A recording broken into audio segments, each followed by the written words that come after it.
Welcome to Harlow On Healthcare. I'm David Harlow, and I invite you to join me by my virtual hearth as I sit down with healthcare leaders to discuss building the future of healthcare. Today, my guest is Dr. Tim O'Connell, who is a practicing radiologist and the CEO of Emtelligent, a natural language processing company active in the healthcare field. Welcome, Tim, and thank you for joining us. Thank you, David. It's a pleasure to be here. So give us a capsule summary, if you will, of Emtelligent, what Emtelligent is doing, and your journey. What has brought you as a practicing radiologist into the health tech sphere? Thanks, David. I'd love to. So I started out my sort of earliest career, I guess you could say, was working with computers, and then I did a master's degree in engineering and worked as a network engineer, and then decided to make my life really complicated and went back to school and did medical school. So I've got this sort of joint technology and medicine background, and working in hospitals throughout my training, and then as a staff physician, I realized one of our biggest problems really was in information management. We have these electronic patient charts, and they're wonderful, but as caregivers, we're responsible for essentially everything in the patient's chart. So if we don't know that they have a condition, that's on us. So I realized we needed better tools to be able to sort through the patient information in a chart, and patients can have thousands of documents in their charts. And so that was, I got interested in natural language processing, and I ended up meeting some of the co-founders of Emtelligent in doing some work in NLP. And that was kind of how we got started, right? I needed an application that could give me a patient summary so that if a patient I was reading a CT scan in the emergency department, and all I got from the emergency physician was RLQ pain, or right lower quadrant pain. And I opened up the patient's case, and they had 50 priors, that I could get a summary of what was in those prior reports, read it quickly, and then I could provide higher quality care to that patient.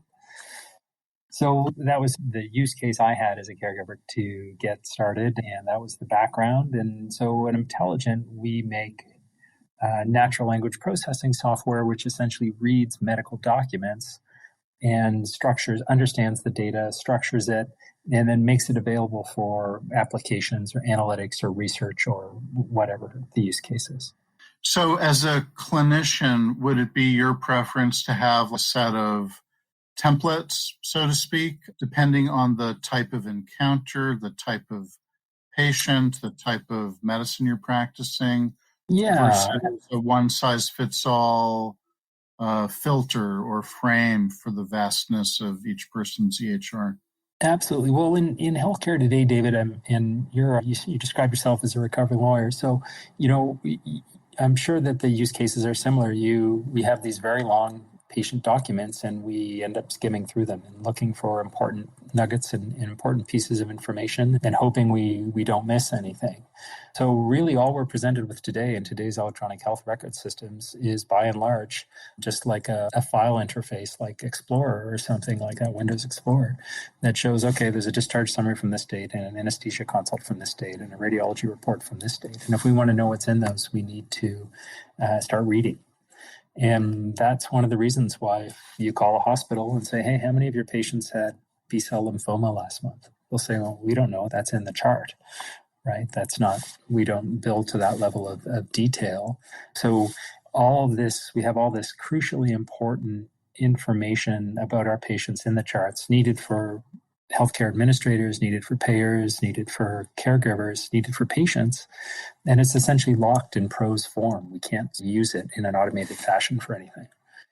So how do you get at it? So tell us a little bit about natural language processing, NLP, and there's probably a bunch of other computer-aided tools that folks are familiar with, and maybe talk a little bit about how NLP is like or unlike those. Is this a subset of AI or not? Yeah, exactly. So AI is a super broad umbrella, and NLP, or natural language processing, is essentially a subset or a sub area or whatever you want to call it in artificial intelligence, because it's computers reading and understanding human language. So if you take a simple sentence like, there's evidence of gallbladder inflammation, but the appendix is normal, which is something that I might put into one of my radiology reports as I read a CT scan of the abdomen or something. And when our software reads that, it's going to say, okay, gallbladder inflammation, that corresponds to this medical code in a medical ontology. Appendix is a body site, and appendix is normal, so there's no disease or no abnormality related to the appendix. That sort of thing, just as a human does when they read it and they comprehend language. So our software picks up on all sorts of things in every sentence that it reads, like negation. Is something present or absent? Is there uncertainty about things? Is this part of a question? Is this a guidance statement? What are the relations between entities? If I say the spleen is 15 centimeters in length, then we need to know that the spleen, which is this body site, is this long.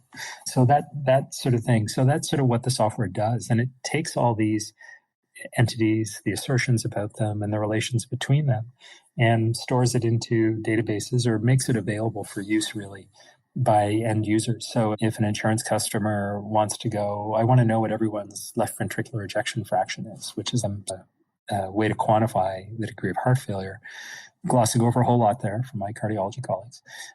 We'll allow it. Thank you. Then they can and they've processed a whole bunch of documents with our software, then they can just query this big data database and find out what everyone's ejection fraction was. And so there's a whole lot of data. About 80% of medical data is stored in this unstructured prose form.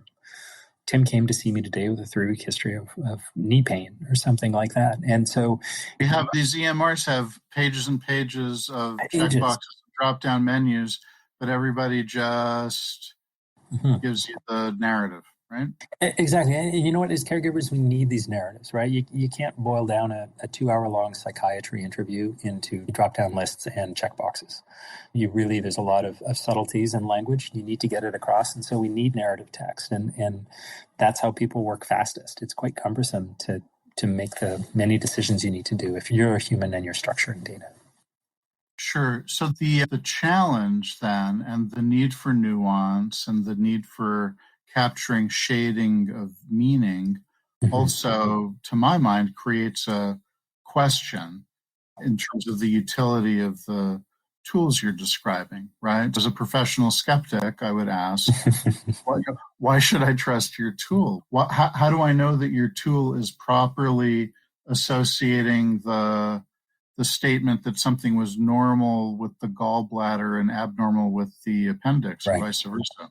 Right? Absolutely. So the right answer, I think the right answer there is you shouldn't. And right, because honestly, as a physician, you need to be mistrustful of everything you read in the chart and everything. And how we often make clinical discoveries about our patients is that something doesn't add up.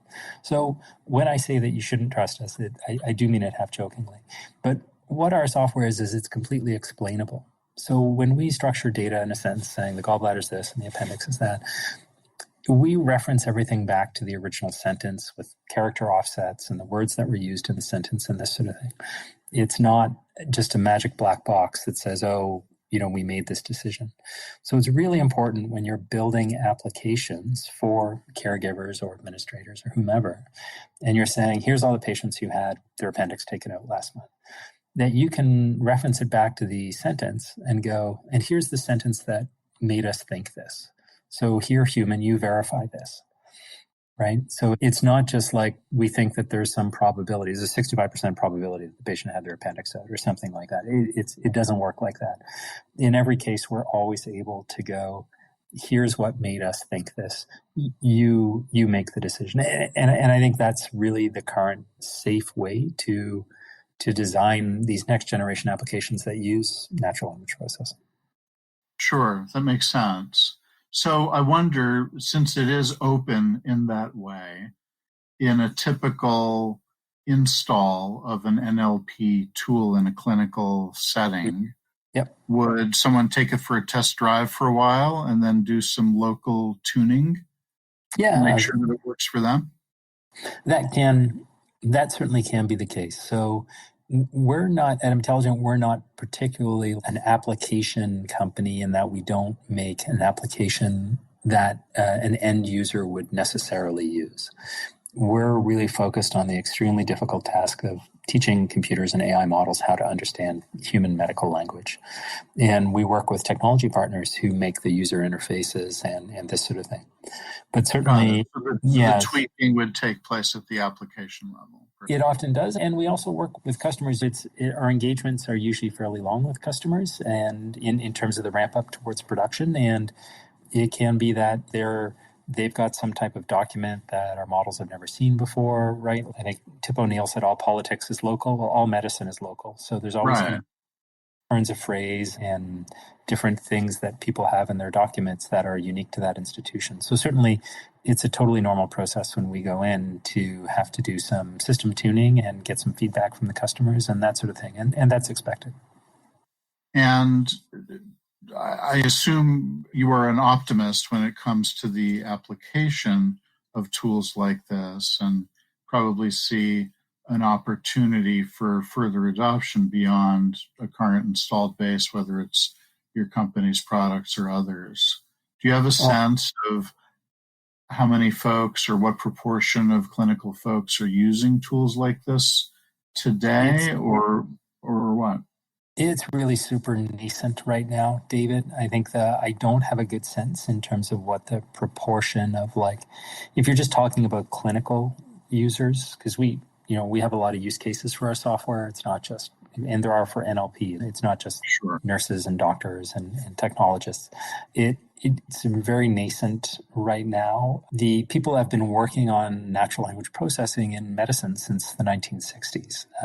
And it's really only with the latest technology advances in machine learning, deep learning, large language models, transformers, things like this, that the technology has gotten to the point where we can now use it for these clinical use cases. And what I mean by that is, let's say I want a clinical summary and I want to know what diseases does this patient have. If it was previous information from, if you rather a previous generation of NLP software from the 1990s, it might be wrong 20% of the time, right? Which is an unacceptably high level of wrongness.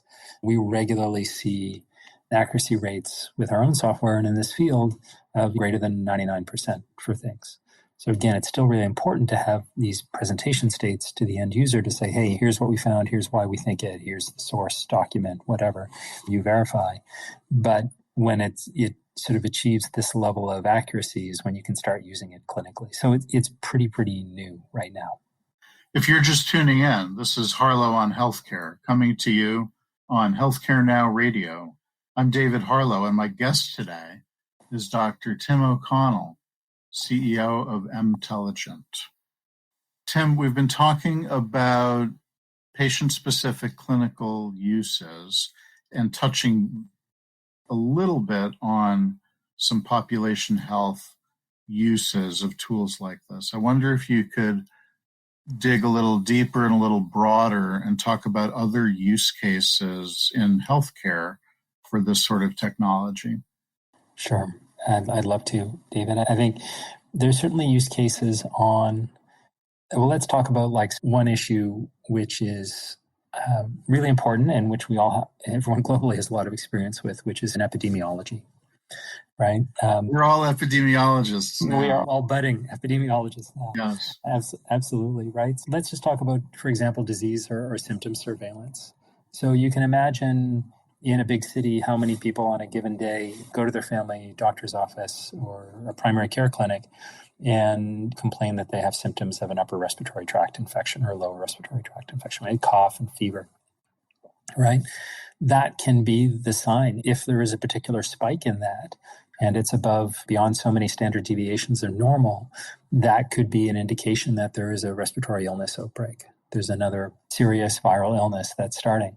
And we should be using things like natural language processing to go through clinic notes from primary care clinics to do this type of infectious disease surveillance. And we're not doing that today. So that's one potential use case for things like natural language processing. It's a very specific use case. But also, to a large extent, a lot of our healthcare systems right now today, they're run based on fairly coarse metrics about system performance. Using a lot of very structured data around times, like what time did the patient get to the operating room, what time did the operation commence, what time did it complete, what time did they leave, this sort of thing. But we're not collecting a lot of data on clinical performance because it's so hard to get at because it's captured in prose. A lot of things we could do, we probably would do differently. We would assess quality differently in our healthcare systems in terms of the care delivered and patient outcomes if we could do widespread analytics on what's in the patient chart. So that's another good use case for natural language processing. And you can imagine, just based on those two things, you can imagine if you're a government wanting to know about population health, if you're a large payer wanting to better assess risk, wanting to give better discounts to your patients or make sure you're receiving appropriate remuneration for very high-risk patients, things like that. Right now, there's a real dearth of clinical information being transmitted from producers and consumers within the healthcare environment. Tim, in your first couple of examples, you were really talking about the distinction between quantitative data and qualitative data, and describing these tools as things that allow us to tap into qualitative data in a way that we haven't been able to previously, or at a scale that we haven't been able to previously. I guess the question is, do we have confidence in the ability to analyze the qualitative data or the free text data in a way that can yield actionable insights? Yeah, I think it is a nascent. I think it's, again, a thing because we've never had this data before in a large extent that we're learning how to do large scale analysis of it. And it should be evidence directed. We should not just be analyzing data and making assumptions without being able to further analyze the data and back up those assumptions that we're seeing in the data and those patterns that we're seeing in the data. I wouldn't use qualitative versus quantitative. I don't think that's applicable here. I think if someone has had their appendix out, that's a quantitative data point. It's a 1, not a 0. But I think that I know what you're saying. It's basically like we're in the business of taking unstructured text and structuring it. And so it's this structured data that people have never had access to before. And thank goodness there's been a real explosion in data science because we're able to work with some really wonderful data science who are pioneering some of these new approaches to analysis. In the world of managed care, I imagine there are potential applications for this toolkit in terms of whether it's network development or whether it's rolling out population-specific programs, primary care type programs, primary care and prevention programs. Have you seen that happening? Do you see the opportunity for that to happen? I think there's a definite opportunity for it to happen, David. I'm not sure that, I think right now what we are seeing in a lot of use cases is people are interested in adopting the software primarily around use cases that are directly tied to things like remuneration. Because it's a totally new field, it's a new type of software, it hasn't been used before. People want to know if they make the investment in it, is it going to either directly save them cost or is it going to directly help them increase profitability? So I think that there's a lot of use cases that are focused on remuneration right now to ensure that, for example, medical coding is appropriate. Sure, so something is coded accurately to make sure that whatever reimbursement is available gets collected. Right? 100%. So there's a lot of or assigned to a particular provider in the case of a value-based system. For sure. So there's a lot of use cases around medical NLP and medical AI focused on appropriate remuneration right now. But I think that we're going to be, and certainly we've had lots of conversations with customers about new types, or rather using data sources that they've previously not been able to use, such as chart data, such as home care visit data, things like this, to ensure that the right patient's getting the right care at the right time. Right, and that when the patient is ready, they're being transitioned from a hospital to a long-term care facility or from a long-term care facility to home or whatever that use case is. There's so many different use cases for this. So what I hear you saying there is, perhaps, stop me if I'm overstating this, is a more holistic view of a patient, right? It's Yeah, not just a snapshot. Oh, you're within my four walls. We took out your appendix. exactly. And that's really, I think, one of the many complaints that patients today have about the healthcare system is they can feel that as soon as they're out of the walls of the building, that it's somebody else's problem. And I think we do need better care coordination. And I think NLP will be one of the technologies that enables better care coordination by giving everyone involved in that patient's care a 360-degree view of that patient, right? So that people delivering care directly or administrators responsible for care delivery are able to know who their patients are and respond to their individual needs. Sure. And that, look, that's a recurring theme and recurring problem, not my patient or not my problem. Yeah. And if there is the opportunity to have a more holistic view and the ability to dig deep easily, then we can maybe step away from that as long as we have appropriate compensation systems in place so that people are incentivized to Yeah, use the tools, right? absolutely. So, yeah, Right. right. It's the system is the system, and humans are humans. And so we do need to properly incentivize people to do these things. Great. So I'm wondering, we skirted around the issue a little bit, but I wonder if you could address even more directly our current state of affairs in the world. We are in, I hesitate to say post-pandemic, but maybe post-pandemic, or if not the new normal, then what I would call the next normal, until the next normal after that comes along. Yeah. Have you seen any particular new lessons learned in the course of the pandemic that are applicable post-pandemic? Well, I think everyone has in healthcare. I mean, I think if I put on my radiologist hat, I think we've learned a lot about respiratory illness, about respiratory isolation, proper isolation for patients, what the meaning of airborne versus droplet precautions, and the division between those two, and all sorts of things like that. I think the healthcare system has just learned an enormous amount. Um, about caring for patients with respiratory viral illnesses.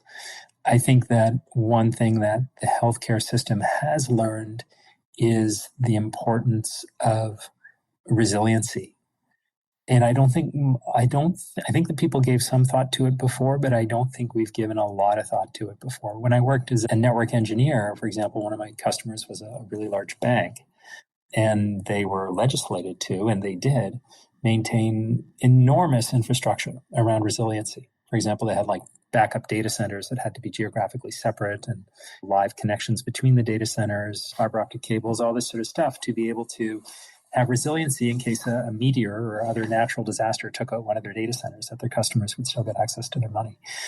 And I think a lot of things in our healthcare system have not been designed with a lot of resiliency in mind.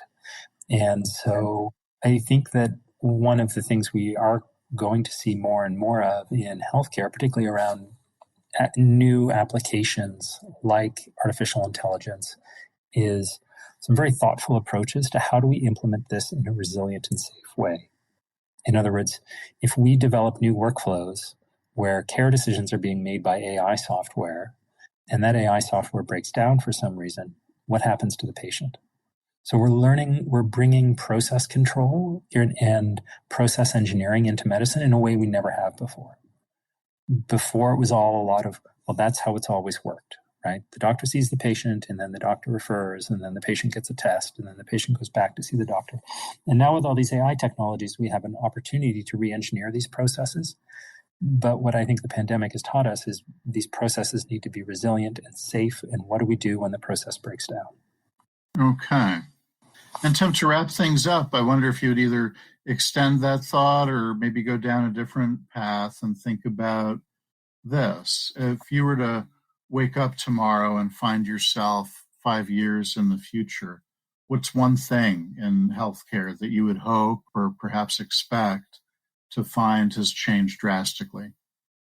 I think the thing that I would want with my clinician hat on would be that we have the tools to do our jobs properly. And by do our jobs, I mean to know our patients, right? We're seeing a lot of people move into part-time work. We're seeing a lot of physician burnout. We're seeing a lot of in the doctor-patient relationship.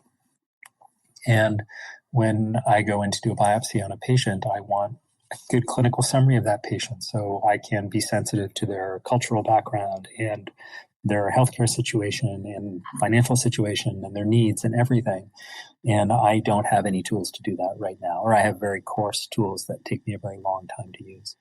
So I think 5 years from now, I would love for us to be using new technologies like NLP and artificial intelligence to help us get to know our patients better, to deliver more personalized care. Well, something to hope for and strive for. Thank Absolutely. you very much for joining me today. It was a pleasure, David. You've been listening to Harlow on Healthcare. Join us at healthcarenowradio.com. Let's continue the conversation on building the future of healthcare together at #HarlowOnHC. I'm David Harlow, keeping the fire going and holding a seat open for you. Until next time.